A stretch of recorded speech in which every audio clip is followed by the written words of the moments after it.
దేవాది దేవుడైన యేసు నామంలో శుభములు పలుకుతూ ఈ బంగారు పరగ ధ్యానంలో కొద్ది చక్కని తలంపుల్ని మనం ధ్యానించుకుందామండి. మరి నిజంగానే తొందరగా దొరికే ఏదైనా ఎక్కువ కాలం మందికి రావు. ఎక్కువ కాలం మందికి వచ్చేది అంత త్వరగా దొరకవు. అవకాశాలు అందుకే జార విడుచుకోరాదు. ఈరోజు టాపిక్ కూడా అదే. జీవితంలో ఎదుర్కొనే దుర్దినములు. మరి ఆ సమయాల్లో నిజమైన స్నేహితులు ఎవరో మనం సరిగ్గా గ్రహించుకుంటాం. మరి అన్నీ మన మంచికే అని. చెడు రోజుల్లో కూడా నిబ్బరాన్ని మనం ఏనాడు కోల్పోకూడదు. మానవులోనట 3 రకాలుగా ఉంటారట. ఎవరంటే కొందరు చెట్ల ఆకులు వంటి వారుగా ఉంటారట, కొందరేమో కొమ్మల్లాగా ఉంటారట, కొందరేమో చెట్టు పునాదైన వేళ్ల వంటి వారు. ఆకులు, కొమ్మలు, వేళ్ళు. అది సరిగ్గా గమనిస్తే అటువంటి వారితోటే స్నేహం కూడా చేయాలి అని చెప్తూ, ఎందుకంటే ఆకులు ఎండకు, వానకు, వర్షాకాలంలో నలిగిపోతాయి. మరి చిన్న సమస్యకి కొందరు మనకు సహాయపడటానికి ధైర్యంగా ఉండలేరు, తప్పించుకుంటారు. రెండో రకం వాళ్ళు కొమ్మల వంటి వారు. చిన్న సమస్యల్లో తోడుగా ఉండొచ్చేమో కానీ పెద్ద పెద్ద అవసరాలేమో తప్పించుకుంటారు, దూరం అయిపోతారు. ఇక మూడవ కోవ చెందిన వారు అన్ని సమయాల్లో తోడుగా నిలిచి ఆత్మస్థైర్యాన్ని ఇచ్చి వెన్ను తట్టి బలపరిచి అండగా నిలుస్తారు. వాళ్లే ప్రభువుని ప్రేమించే విశ్వాసులు అవ్వచ్చు. తర్వాత మనిషికి రోగాలు కుందేళ్లాగా వస్తాయట, తాబేళ్లాగా వెళ్ళిపోతాయట. డబ్బులు కూడా తాబేళ్లాగా వస్తాయట, కుందేళ్లాగా వెళ్ళిపోతాయట. నిజంగా ఎంత సత్యం! చిన్ని చిన్ని మాటల్లో ఆనందాన్ని వెతకటం అలవాటు చేసుకోవాలి. ఎందుకంటే పెద్ద పెద్ద మాటలు జీవితంలో చాలా అరుదుగా చోటు చేసుకుంటాయి. దేవుని ప్రార్థించినప్పుడు నాకేమీ ఇవ్వలేదని బాధపడకూడదు. నాకు నచ్చిన చోట నీకు నచ్చిన విధంగా ఆయన దేవుడు తప్పకుండా ఇస్తాడు. నిత్యం ఎదురయ్యే అపజయాల గురించి నిరాశ చెందద్దు. కానీ ఒక్కొక్కసారి తాళం గుర్తులో చివరిగా ప్రయత్నించే ఆఖరి తాళమే విజయాన్ని మనకి ఇస్తూ ఉంటుందండి.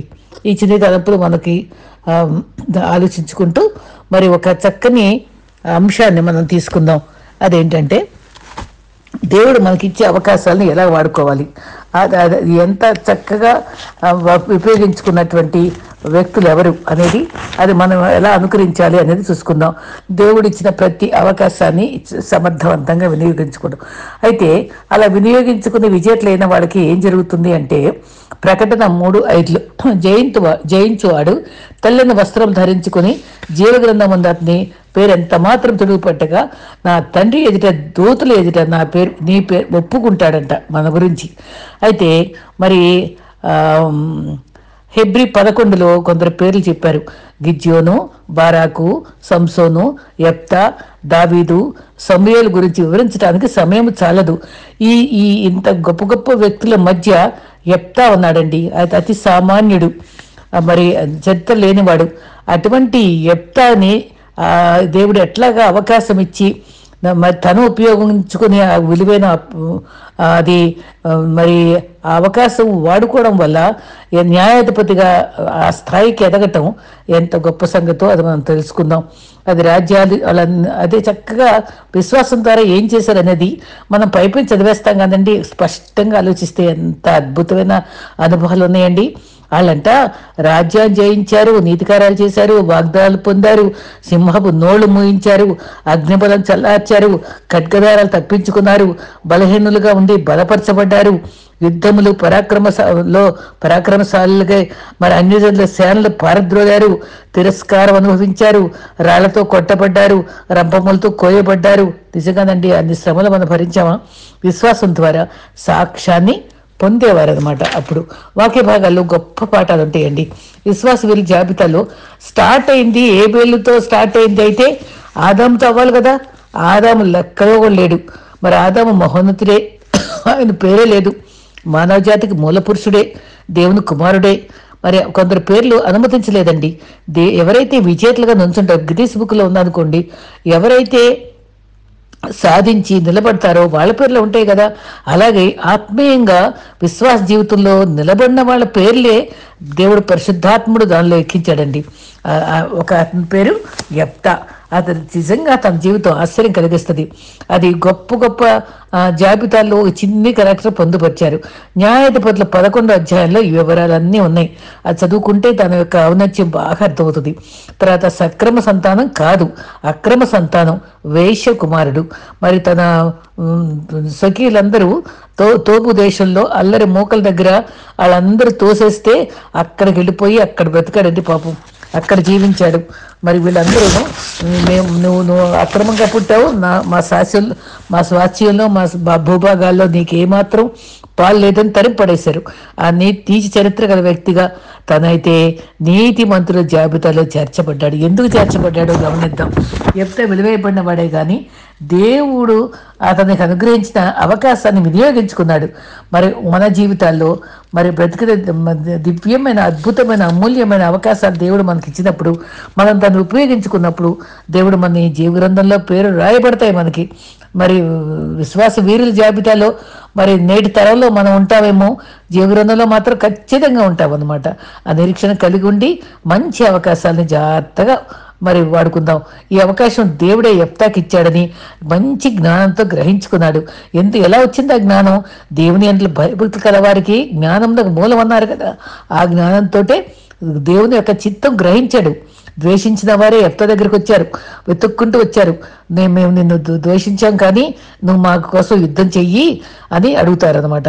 అయితే అది దేవుని అనుగ్రహంలోనే వీళ్ళ మనసులు మారి ఎవరైతే తృణీకరించబడే రాయి మొదలు తదరాయి అయింది అన్నట్టుగా ఎక్కడైతే అవమానం పొందామో అక్కడే విజయం ఇస్తాడు దేవుడని నమ్మాడు గనుక తప్పకుండా దేవుడే చేశాడని స్పష్టంగా దేవుని చిత్తాన్ని గ్రహించుకోగలిగాడండి.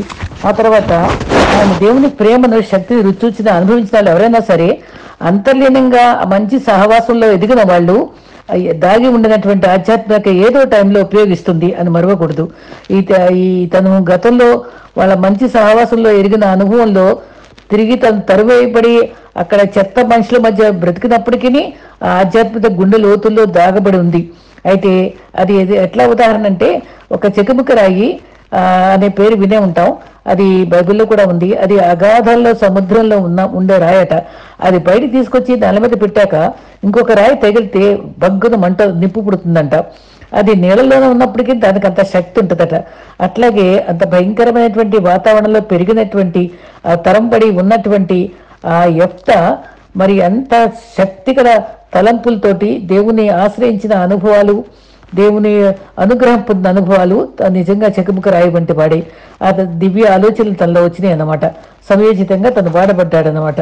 అది ఆ రకంగా మరి నేను మీతో వచ్చి సహకరిస్తాను, మరి మీరు వచ్చి మాకు యుద్ధం చేసి పెట్టమంటే సరే వస్తాను, కానీ అవసరానికి నాకు అవసరం అయిన తర్వాత తెప్ప తగలేసినట్టుగా నన్ను దూరం చేస్తే ఏం చేయగలను, నాకు న్యాయాధిపతి ఇస్తే వస్తాను అని చెప్పి అప్పటికే తనకి దేవుడు తప్పకుండా నాకు విజయం ఇస్తాడు, నన్ను పైకి తెస్తాడు, దేవుడే వీళ్ళని పంపించాడని తను గ్రహించేసుకున్నాడు.